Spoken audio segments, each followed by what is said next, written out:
Mkoa wa Tanga tarehe 4 mwezi wa 9 25 kwa lengo la kukabiliana na hali inayoisumbua jamii yetu ya leo ya Kitanzania. Mpango Rudisha Maadili, utekelezaji wake ni kwa kufanya mambo kadhaa, ikiwemo kuendesha mashindano ya sira, kwa maana maisha ya Mtume Muhammad sallallahu alaihi wasallam, na ikiwa ni Tanzania nzima, na tunaanza na mikoa mitano: Pwani, Dar es Salaam, Kigoma, Singida na Tanga.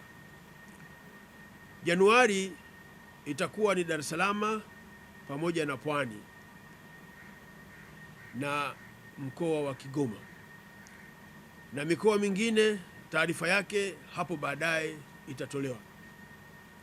Mbali na mashindano ya sira, lakini kutakuwa na semina kwa walimu wa madrasa ili kuwajengea uwezo juu ya uwakilishaji somo la maisha ya Mtume Muhammad sallallahu alaihi wasallam kwa vijana wao wa madrasa.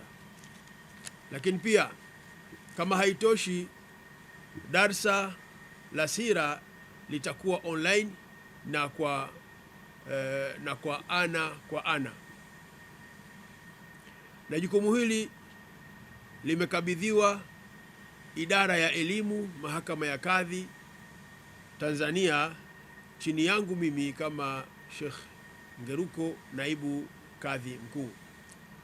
Na hii ni kutokana na mafunzo ya mtume wetu Muhammad sallallahu alaihi wasallam, maelekezo yake pale aliposema, alimu auladakum thalatha khisalin, wafundisheni, waelekezeni watoto wenu mambo matatu. Au katika riwaya nyingine inasema adibu auladakum thalatha khisalin, kwa maana hiyo hiyo, waleeni watoto wenu kwa mambo matatu.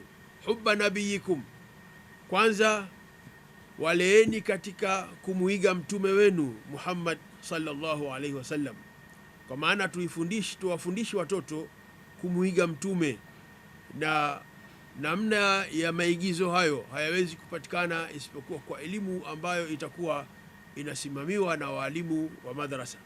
Wa ala baitin, na pia wafundisheni watoto wenu kuwaiga wale ambao jamaa wake mtume, ndugu zake mtume, walioishi na mtume, kwa sababu walikuwa wanamuona matendo yake na tabia zake njema, na wao pia walizi practice katika maisha.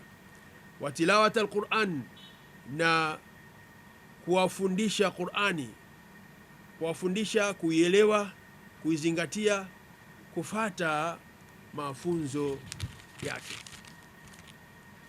Kwa hiyo mpango huu na utekelezaji wake ni katika mambo ya Mheshimiwa Mufti kama kiongozi mkuu wa Waislamu Tanzania, akiliongoza baraza katika kutoa mchango wa kukabiliana na mmomonyoko wa maadili katika jamii yetu ya Kitanzania.